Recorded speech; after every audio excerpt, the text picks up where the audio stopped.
All right. Guess I should begin. Okay. So we've got this very interesting situation where we have a dialogue. The dialogue between the dialogue of Jesus in some way going from the place where they had, they don't call it the upper room, but it's the upper room point, going to some location. Eventually this is going to end with the crucifixion. But we don't get to crucifixion until the 18th chapter. So we're at the 15th chapter. So we have the 16th and the 17th, and they are dialogues as well. And they are, we'll look to see ourselves whether we agree with where they threw the chapters. They put the chapters in. Chapters are all added. We'll see if we agree with where they put them to break the dialogues. We'll see, because it's interesting. If you remember the one where they broke, it's very interesting that somebody threw in, if you remember this far back, the woman caught in adultery, which is not biblical, which is an added Gnostic. It's a Gnostic add that is between a dialogue that should not have been broken. I think that's really interesting. And by the way, which book is it in? Nobody knows. Was it in John, Luke, or Mark? I think it's Mark, Luke, and John. Or Mark, Luke, and John are the choices. It's found variously in those documents, in late date documents. And so they usually throw it in John, chuck it in John, which is the latest date gospel, which is interesting, right? Well, we're in this point, and I took it off. I didn't have room, so I tried to make room to fit all this stuff. But on 15:1, Jesus makes the comment. He says, "I am the vine," which is antithetical Greek. It's not a normal Greek thing, because as we said before, you could say, "I am the gate," when he talks about being the shepherd, or "I am the shepherd." But for you to say, "I am the vine," you've suddenly moved out of the normal Greek structure of the way they look at the universe. And, we've already been there before. I just have to mention it again because it's really important.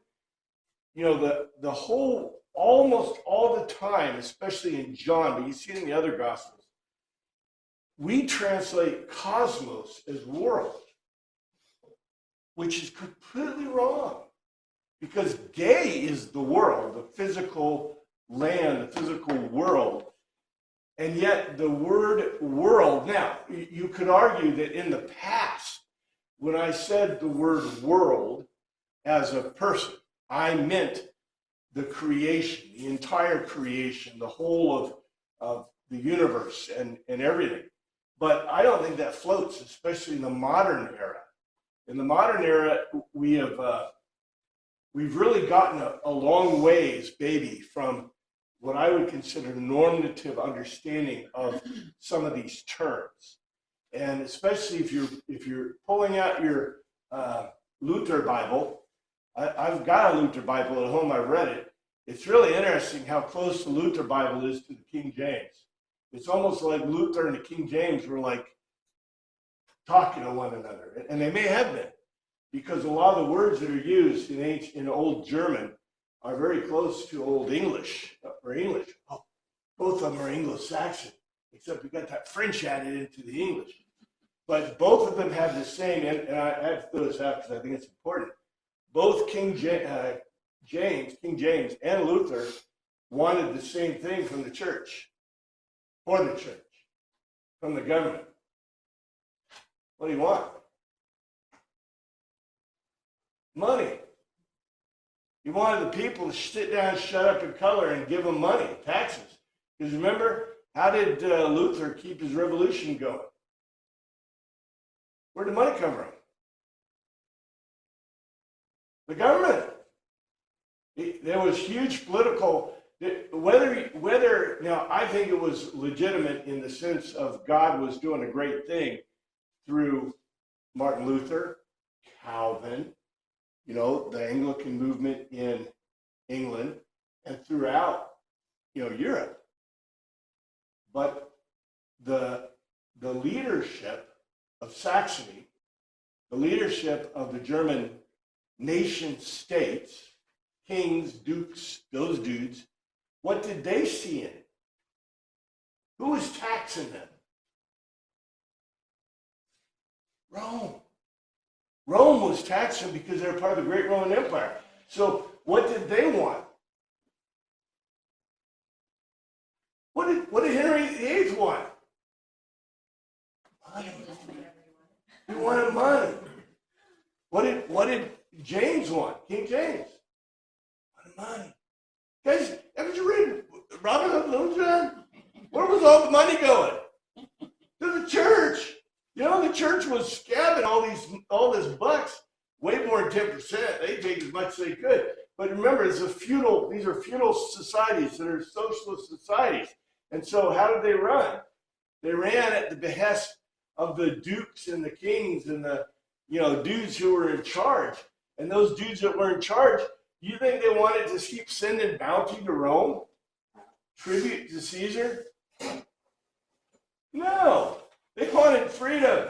Well, and you say, okay, remember the American Revolution. What do we always picture with the American Revolution? The tea tax, right? Throwing the tea in. What did the people in the colonies not want? Taxation without representation. And even though the Brits were really reducing the taxes significantly on purpose to prevent revolution, it didn't work.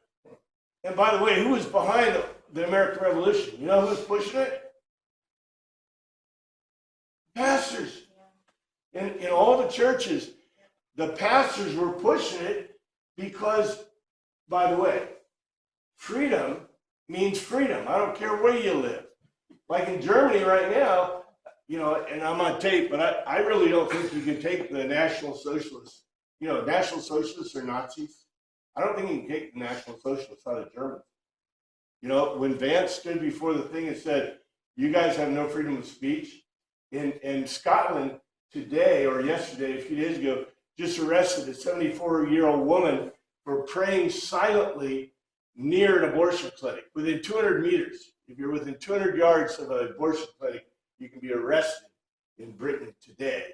And if you send a meme that the government doesn't like in Germany, they'll send the Schützenstaffel, the Gestapo, they're police, whatever they are, with guns ablazing, and they'll put you in jail for free speech. They do that here in America if they get away with it. I think they kind of did. You see the Patriot Front guy, the guy who was pardoned by Trump, the one who got 22 years, even though he wasn't at J6, he wasn't even in the Capitol. And the Capitol Police were waiting for him because some woman was sticking her thing in his face for more than 30 minutes, and he finally just pushed it away, and they arrested him immediately for assault. Oh, man. So, hey, if you don't hold up, and by the way, one of the people that did it, arrested him, was one that was laughing at him when he was being sentenced to 22 years for not being in D.C. during the J6. Now, whether you agree with it or not, freedom of speech, equal justice for all is part of the thing. And however we get there, I'm happy with it. My point was that if you look at the reason that, for example, a lot of the things we see that are different than what we're expecting in the translations, like, for example, we get the thing in Romans all the time, or the interpretation, which is total interpretation, where Jesus says, give to Caesar what is Caesar and to God's what is God's, and everything's God's, but yet for some reason, everybody wants to interpret that to give your money to the government. Or the one in Romans that we see in the translation says, if you're taxed, pay your taxes, which is a direct opposite to what Jesus told the disciples. You know? You see a different figure. What's that? Your figure was not recognized. Oh, you didn't like my figure?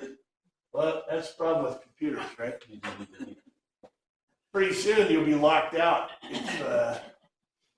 And the government has all the biometrics. And that's why I refuse to do that. I still use password. Yeah, or a PIN, right? But even then they'll get your PIN. Isn't it amazing that the government loses your social security number and loses all your passwords and stuff at a much higher rate? But of course, here's somebody that's 369 years old that's getting social security, or at least on the rolls, right?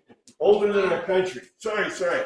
Anyway, my point is simply this, okay? So why do we have these funky translations that, kind of parallel each other? Well, at the time, Western civilization is very relatively cohesive, especially in the way they look at the world and look at Christianity, which isn't necessarily bad. However, the reason we have the mistranslations in Romans, and we have this mistranslation, this amazing mistranslation, I think, about giving to Caesar and giving to God, is because the church, when they're taxing, and by the way, in Germany, if you say, you get a chance, you say, are you Lutheran, Catholic, or are you atheist? If you're Lutheran, they take 10% of your income and give it to the Lutheran church. If you are Catholic, they take 10% and give it to the Catholic church. And if you are atheist, they let you keep your money. So guess what? There's a whole lot of atheists living in Germany. And by the way, other countries in Europe have done that too. Because they have, well, they're Christian nations, but they're taking your tithe and making sure you give it, right? So most of us would say that's an infraction against your liberty, but that's where we got with Catholicism and Lutheranism in Germany and other nations. So that's one of the reasons you see strange things in the translations. But if we look in the Greek and we see what it says, the previous one that we had, let me see, I got it on here, it's 10. This is going to get really interesting in the translations because we're going to see some really cool stuff. But just as the Father loved me like the gods, and I have loved you like the gods, you stay in the love like the gods to me.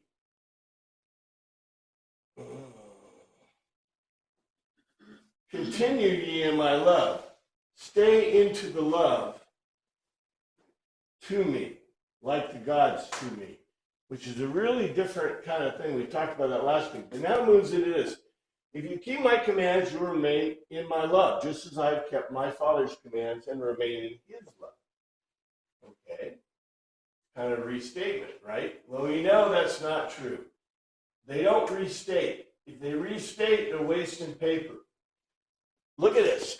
Look how short it is. If you keep my commands, you shall abide in my love, even as I kept Father's commands and abide in his love. Well, wait, the Greek is way bigger. That should give us an indication, right? In case that the entolus, in the end, I put this in, this is the Strong's, I think I've given this before, looked at entolus. We know the entolus means literally in the telos. In the telos. It's translated as command, but it doesn't mean that at all. It literally means in the end, it means the projection of the vanishing point on the horizon. But that's way too complex for us to try to process, right? But literally it means a conclusion. I put this in because this is kind of close to why they translate it as command, but the end result of a command, it's really not the end result of a command as much as the end result of a conclusion. So a little bit more complex. Of me, you guard. That's that word teresete. You guard properly by keeping an eye upon. You will stay. This is the same word as before. You will stay in the agape to a love like the gods of me, just as I of the Father of me, the end result I have guarded by keeping an eye on, and I stay of him in the agape. That's what it says. Let's put it in normal English order. In case that if in the end result, okay, I left that in, you guard from loss or injury, probably keeping an eye upon, you will stay into my love, like the gods, just as I have guarded, etc., of my Father in the end, and I stay into his love, like the gods. So here is the answer to the irony, to the satire, the irony that Jesus gives us. Jesus says, you must love like the gods. And we all go, we're good Greeks, and we say, but I can't love like the gods. And you can't either unless you're God. Oh, okay, that's in itself a really cool question, but love like God. So how do you do it? How do you love like the gods? Jesus gives us an out. In the end, that is the conclusion. The conclusion, if you guard what? My logos, my logical argument, my argument, you will stay into the love like the gods. Just as I have, basically. So this, this is the out. The out is if you guard. This is why it's so ironic that it really is an irony that the current pope, the woke pope, is not staying, not guarding.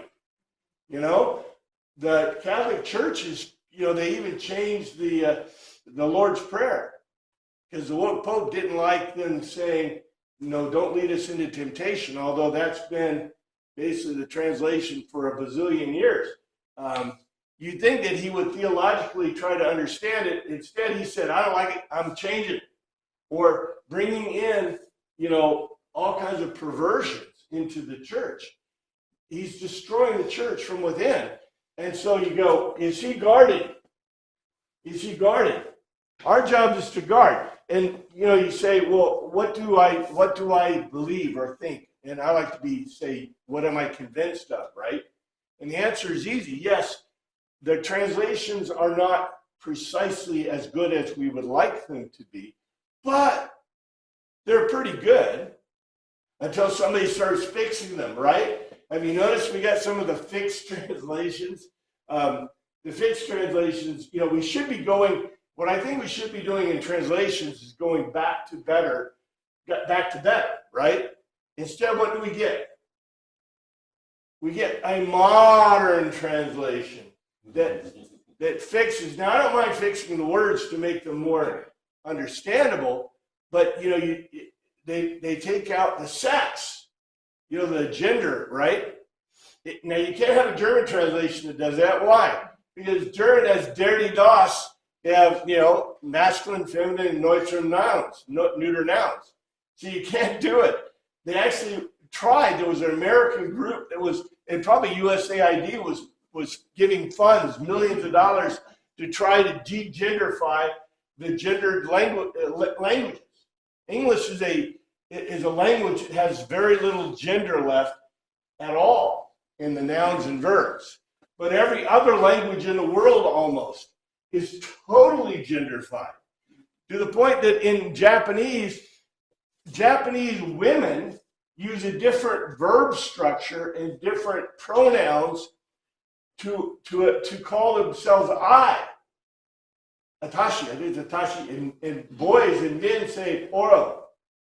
Totally different structure, totally different verbs because of their sex. Whoa. Boy, try learning that stuff, right? The Koreans are even worse. The Korean is astounding in the way that you have to express, things. So anyway, my point is this. You've got these translations which gives you a beautiful answer that is really different. If you keep my commandments, you shall abide in my love, which is okay. even as I have kept my Father's commandments and abide in his love. But we're talking about agape. So how do you fix the agape? You've got to guard what I told you. And I think I've got this here. These words in the usage both make claims of deity, but Christ, as well as put the disciples in a very difficult situation. Jesus is calling on them to love like the gods, as if they are gods. This is an idiomatic and cultural impossibility, as well as a blasphemy in the common Jewish thought. Putting yourself in the place of God. And, by the way, but like I said, he gives you the answer. The answer is to hold to what he has said, to guard, not just hold, but to guard what he has said, which I think is very important, especially today, right? Here it is interesting. There's an apocryphal allusion in Wisdom 3:9. And when the people, as I said before, this rabbinic context, so when the people see this allusion, they're going to remember the whole of this. Well, remember, the chapters are added way later, so they don't know about chapters, but the whole idea, right? But the souls of the righteous are in the hand of God, and there shall be no torment touch them. In the sight of the unwise, they seem to die, and their departure is taken for misery. They're going from us to be utter destruction, but they are in peace. For though they be punished in the sight of men, yet their hope of full immortality, and having been a little chastened, they shall be greatly rewarded. For God proved them and found them worthy for himself. Wow, this is some really powerful stuff. In other words, if you hold to what I have told you, then you may be chastened in the world. And the disciples, think about this. The disciples are hearing this, right? And they know what his allusion is to. Well, they may or may not, depending on their educational level and what they know. But someone in that group probably knows that this is an allusion to wisdom. As gold in the furnace hath he tried them and received them as a burnt offering. Whoa. And in the time of their visitation they shall shine and run to and fro like sparks among the stubble. And they shall judge the nations and have dominion over the people, and their Lord shall reign forever. They that put their trust in him shall understand the truth, and such as be faithful in love shall abide with him. For grace and mercy is to his saints, and he hath care for his elect. Okay, self-translate this into the Greek a little bit. They that put their pisteo in him shall understand the aletheia, right? The not false. And such as to be pisteo, to be, pisteia, to be convinced in agape shall abide with him. For grace and mercy is to his hagios, the awful things, the demigods. And he hath care for his chosen, those he chose, the elect. But the ungodly shall be punished according to their own imaginations, which have neglected the righteous and forsaken the Lord. For whoso despiseth wisdom and nurture, he is miserable, and their hope is vain. Their labors unfruitful, and their works unprofitable. There's a little more, but I won't go over it. My point is this. Look at this. This allusion to the wisdom, which is an apocryphal document. Very, very powerful, especially within the context that Jesus is talking about. Jesus is talking to them about, he's warning them. He's giving them warning. And his point is that how are you going to make, they have an inkling. I'm certain they have an inkling that something bad is going to happen, right? They have this inkling that stuff is coming to a peak, to a climax. How much do they know? I don't know. I think Jesus Iscariot is the only guy who knows what's going on, and Jesus. The rest are like kind of, it's like they haven't got it. And Jesus is trying to give them this to get it. what's interesting to me is, Martin Luther may or may not have been as familiar with wisdom, although he probably was because he, remember, moved it in the Apocrypha. But wisdom is one of the Greek documents. And Martin Luther probably knew Greek pretty well. He didn't know Hebrew very well. He had to have a lot of help with that. But it's interesting, right? It's pretty complex and good stuff. I have told you this so that my joy may be in you, and that your joy may be complete. That doesn't sound very Greek to me, does it? These things I have spoken to you, that my joy might remain in you, and that your joy might be full. These I utter to you in order that the chara, a joy because of good gracefulness. Grace. Why didn't they translate it grace? Everywhere else they translate chara as grace. Everywhere. But they didn't do it here. We know when we see chara, who's he talking to? The Greeks. The Greeks are into chara. A joy because of good gracefulness. The my into you may be, and the chara, the joy, twice, get it twice. Joy of good gracefulness of you might be filled to individual capacity. I put it in here. These I utter to you in order that my joy, because of good gracefulness, my grace, may be into you, and your joy, grace, might be filled to individual capacity. I want to make a comment about this because I was reading a little bit in the Quran, and the Quran, what are you supposed to do if you're a good Muslim and you see a Jew or a Christian coming on the next road to you? What's by law, by their law, the Quran law? You're supposed to ignore them and not greet them. You're supposed to turn your head away, and if it's Eid, you're supposed to demand they give you their clothing and take it. And they're not allowed to ride on a horse. They have to ride on a mule, and they can't ride on a mule sitting up. They have to be side saddle, basically, because it's to intentionally, and the reason they give is because that way when a child is with a Christian or a Jew, they'll see how horribly their life is under the Muslim nation, under the caliphate, and they are then will want to become Islamic. So, do you see this? This is exactly opposite of chara. Remember I told you chara, the whole point of chara is greeting. In other words, when a Christian sees a person of whatever race, or slave, or free, or rich, or poor, coming down the road, what does chara say you do? You greet them. Charis. Even the gods, and this is the irony in that statement. The gods, I told you, the gods and the wealthy, when they saw a Greek person, a poor Greek person or a middle class or whatever, or a slave, walking down the street, what would they do?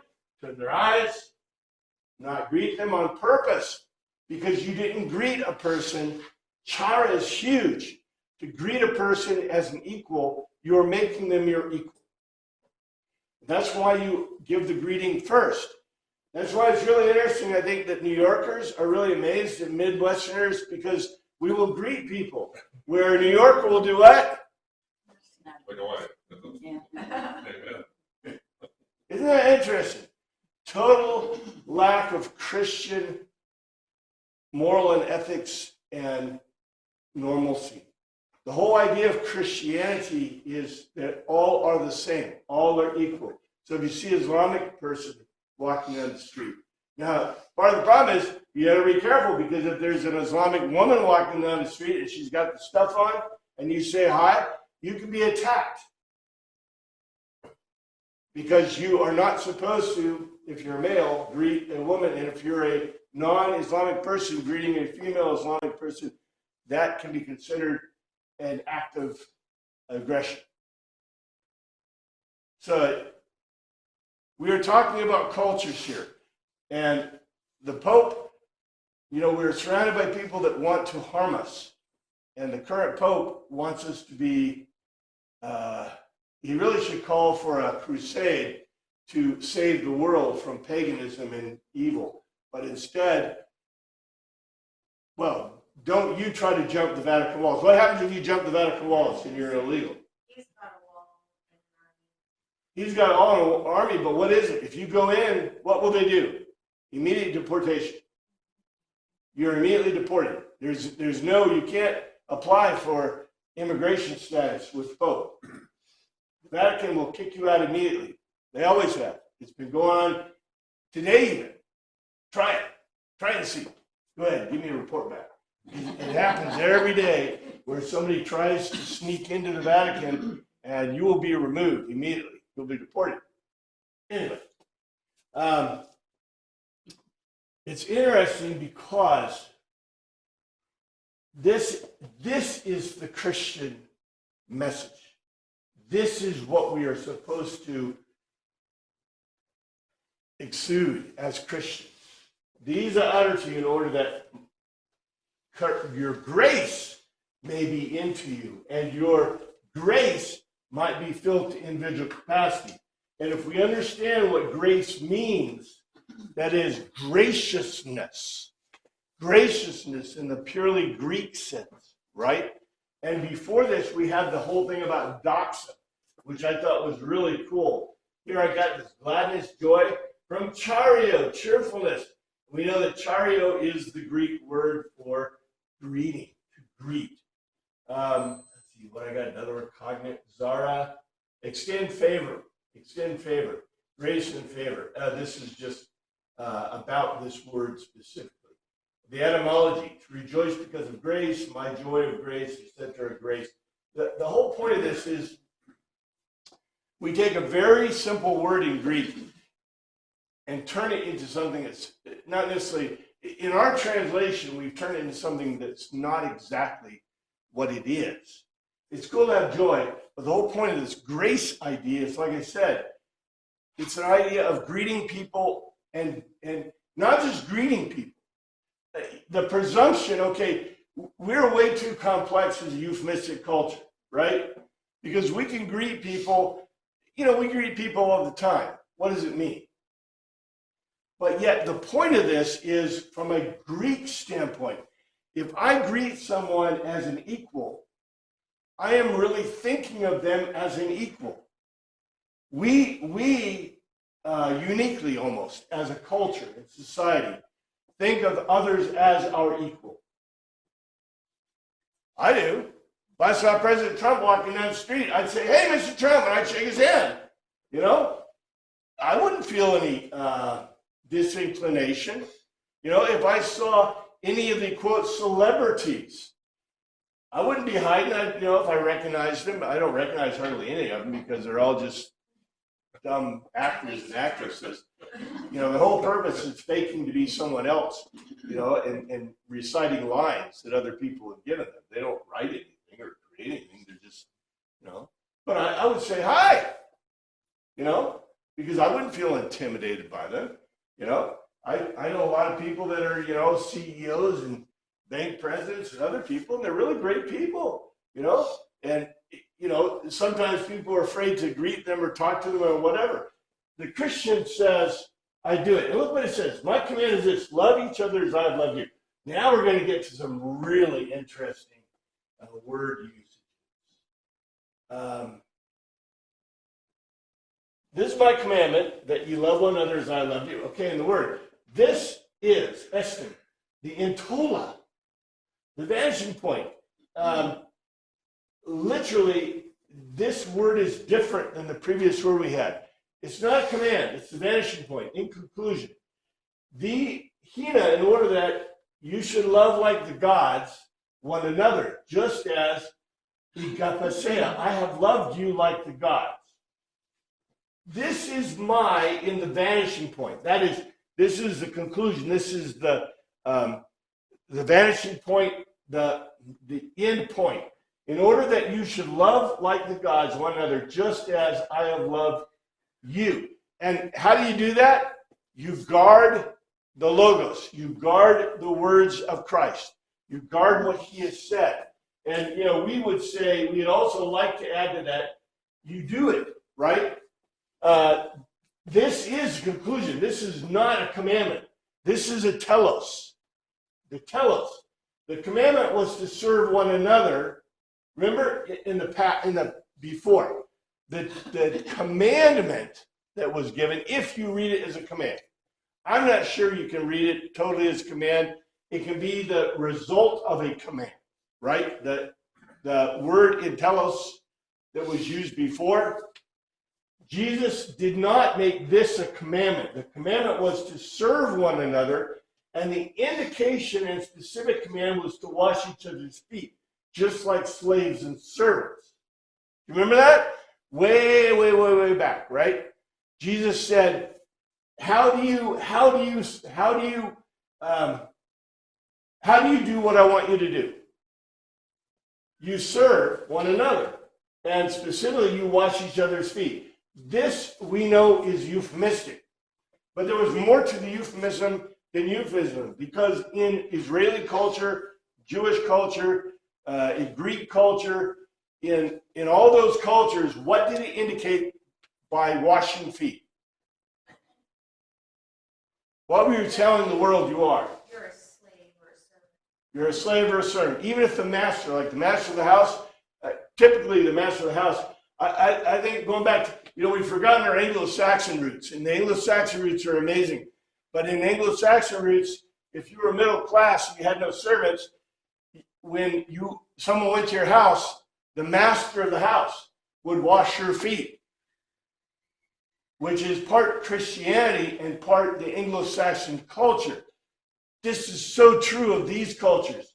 If you look at Centurion came out in a revised thing. One of the big deals, and I didn't have to change any of this because this was all in the book, but one of the big deals is when they go to an inn, at the inn, their feet are always washed. Now, the people who were running the inns were not wealthy enough to have servants. Their children would usually wash the feet when the Romans came in. So, that's the way it is. The commandment was to serve. The indication was to wash each other's feet, just like slaves. And like I said, I don't want to miss this. We note the euphemism in this. It's not just to wash feet, right? It's to be connected to the other person, to serve them, to, in a proper fashion. Okay, I had to throw this in because I think it's important. It doesn't mean slopping food for people that shouldn't be slopped food for. It means getting the person to get a job so they can get their own food. Christianity doesn't mean to basically give your goods to those who are going to spit back in your face. It doesn't mean to wash the feet of those who intentionally, remember Peter? Peter said, "You're not going to wash my feet." And Jesus said, "If I don't wash feet, you have no part of me." He says, "Okay, then wash the rest of me." And Jesus said, "Nah." You see the difference? If a person comes to you and says, "Well, I haven't taken a bath in 5 years. Wash me."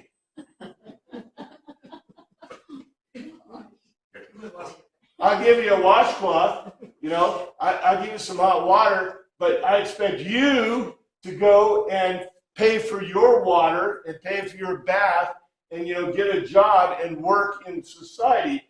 I'm not here to cater to your needs because I might be a slave, but I am not enslaved to you. Who is my master? God. And God says, you don't work, you don't eat. God says that work is vital, that work is good. And someone who's not working is therefore not good, not doing what should be done. This stuff was easy. Today is, for some reason, it's really hard. You know, the result is the love of the gods and not the command. The result of this, the result of being willing to help others is the love of the gods and not the command itself. Greater love has no one to this to lay down his life for one's friend. This is getting interesting, right? Because we want to take this to mean specifically about Jesus' death. Greater love had no man than this, that a man lay down his life for his friends. Let's see what it really says. Great of this love of the gods, not even one holds, in order that a certain one or thing, the tsuken, the mind of him, should place in behalf of the phileon, of those loving like a shield warrior of him. Now this is where they got friends, but let's see what it says in Greek. Great of this love of the gods, not even one holds. Great of the love of the gods, not even one holds. In other words, no one holds the love of the gods, in order that a certain one, his mind, should place in behalf of him his who's loving like a shield warrior. I know this is a little bit complicated, but Jesus is giving us a very complex, and this is not, greater love had no man than this, that a man lay down his life for his friends. Great of this love of the gods, not even one holds, in order that a certain one, his mind, should place in behalf of him those loving like a shield warrior. In other words,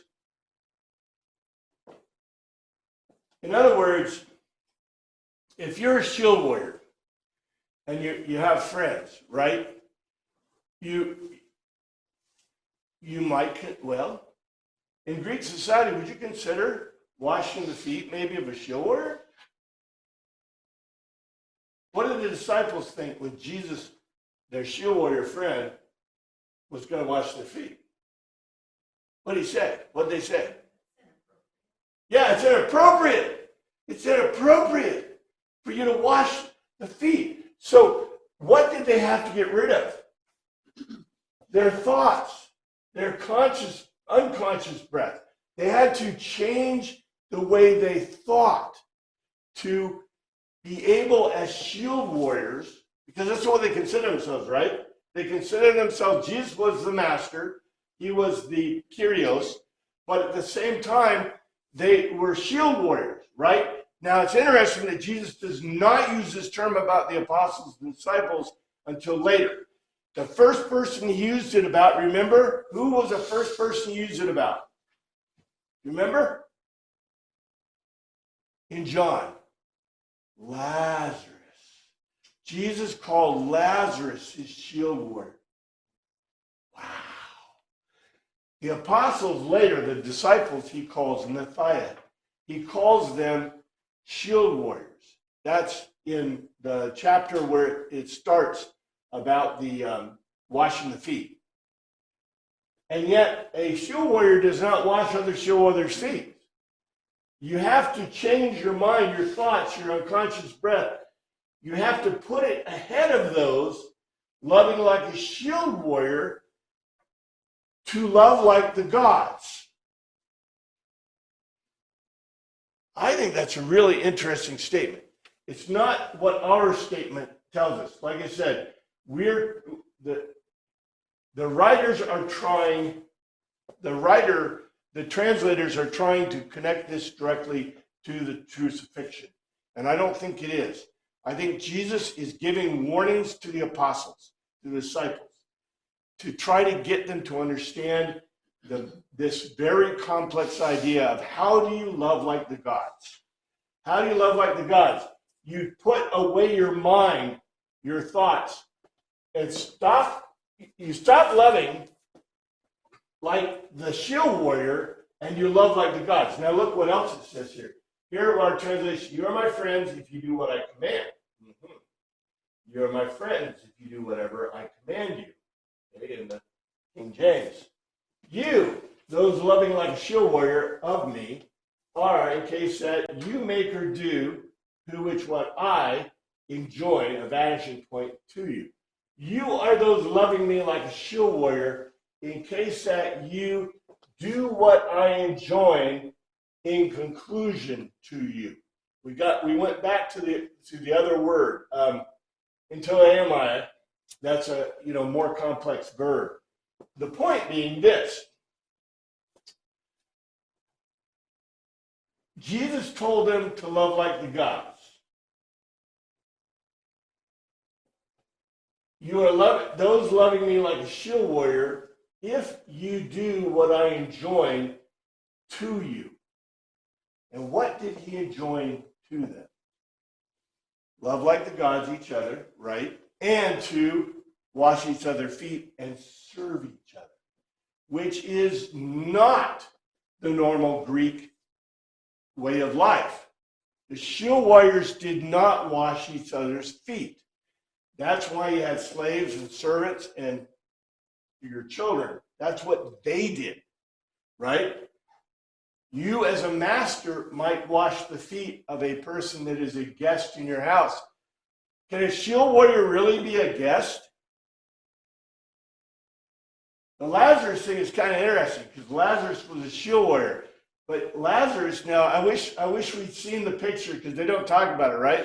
But I suspect that the first thing that Lazarus did when Jesus came in, I'm hoping, that he personally washed his feet. Even though Jesus called him the shield warrior. Then we would have got the picture. I think the picture would have been better for us, right? Because we don't understand, this is a cultural picture that Jesus is making, a cultural statement. And here I've got this, the cognate of this, of intelomai, to command, emphasizing the end objective, reaching the purpose, consummation, and result of an order. That's that word that means the end result of a command. This is just a cognate to the verb. Anyway, you don't care, right? It comes from intole. Here it is, right here. Intole, to enjoin, to charge, command. That's the definition that they give it. But it really means the end result of a command. Look at this.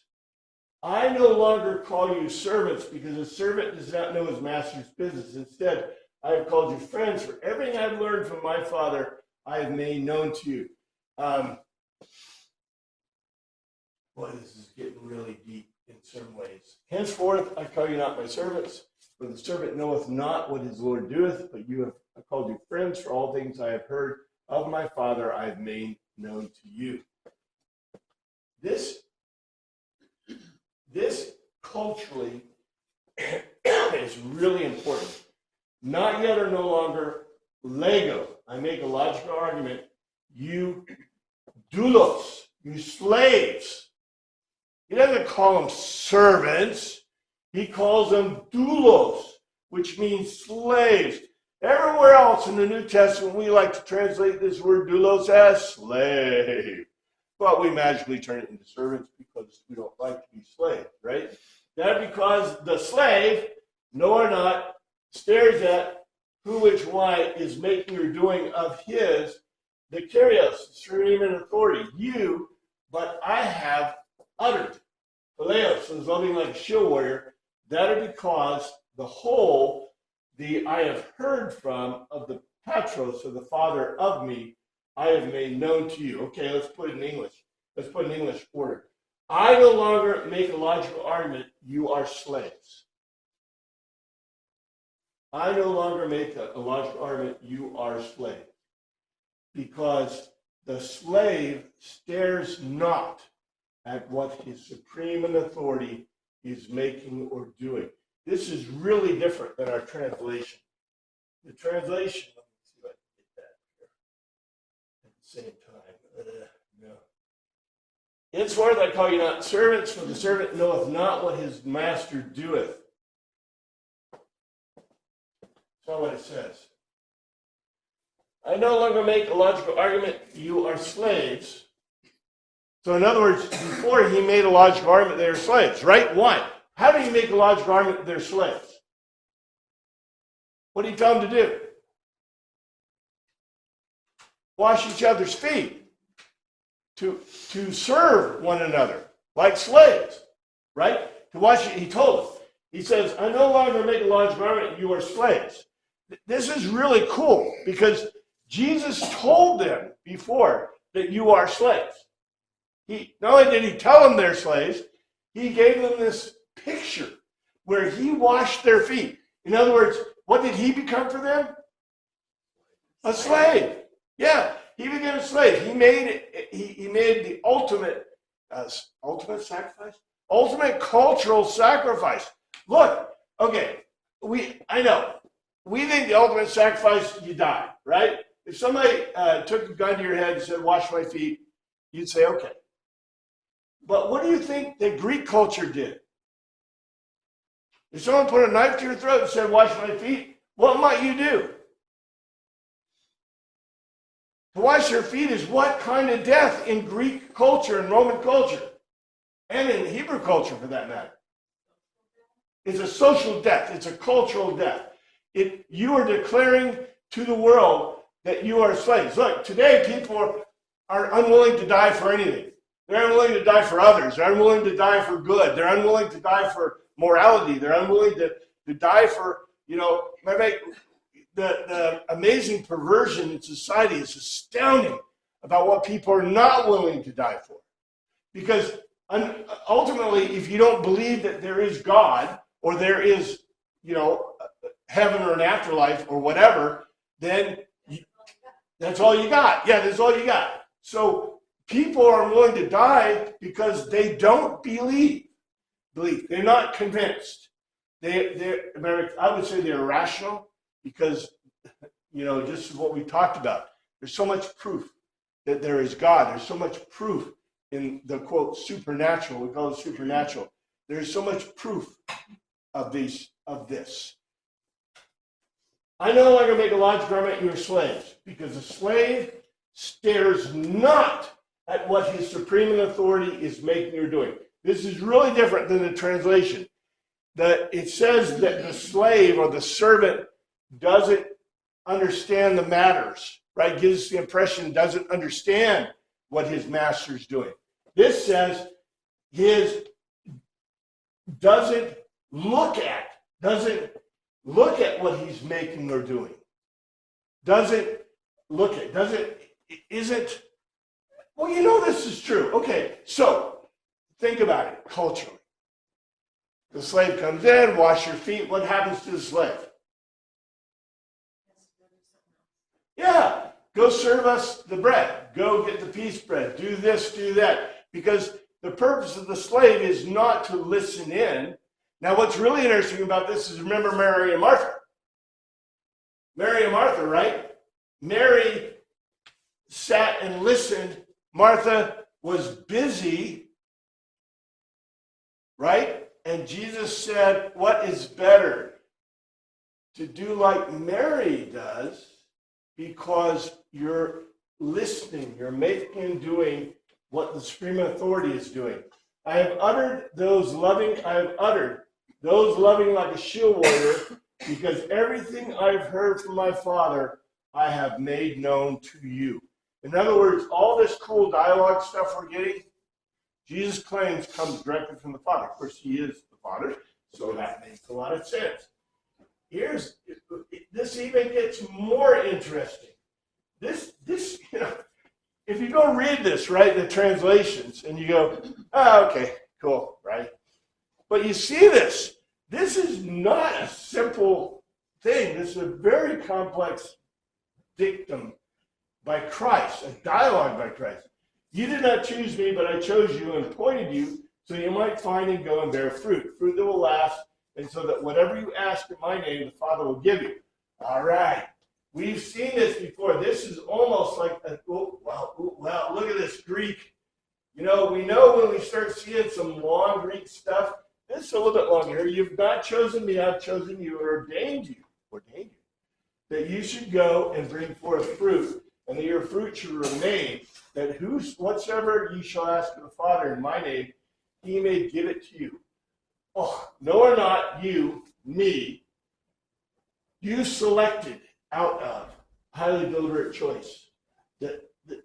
This means there's logos in there. Exilexaste has logos. It's a logos form. All, contrariwise, ego. I selected out of highly deliberate choice you, and I placed you in order that you should lead under this word. You lead under. And karpon, fruit, you should bear or carry, and the karpos, the fruit of you, it stays. In order that or because a supposition, you might ask the Father to me, he you. English word.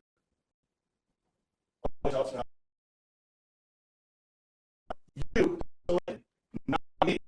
Very well. You should lead under and you should fruit in order that you might remind you what our at all. What what is it God will give you?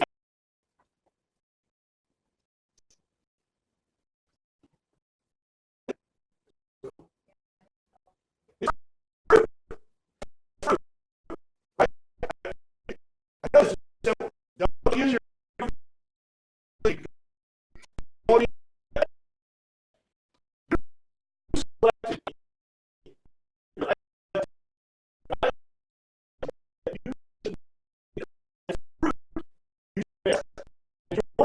days where the cause you like the Father in me.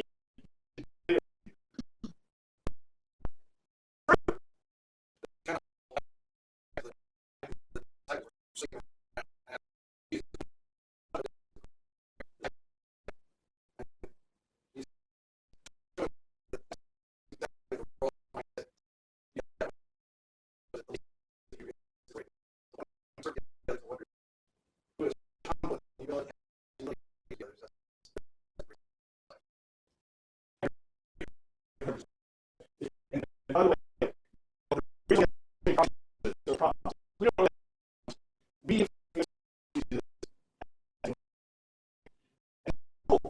but he's not being you give you what therefore those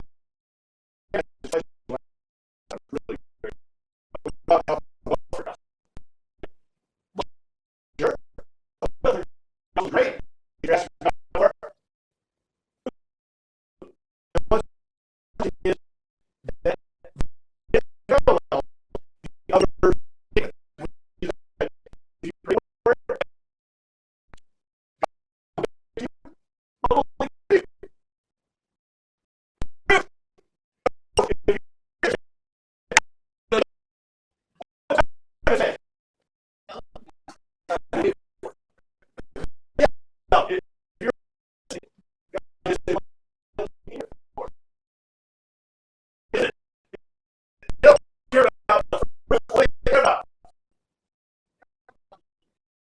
Yeah, I don't know. It's not supposed to put away our own well-being. You're supposed to look to Christ in God for which means in us, right? When all are apostles and believers. You ever watch Carter?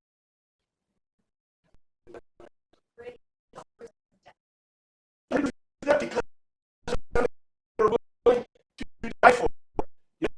They, you know, like to me,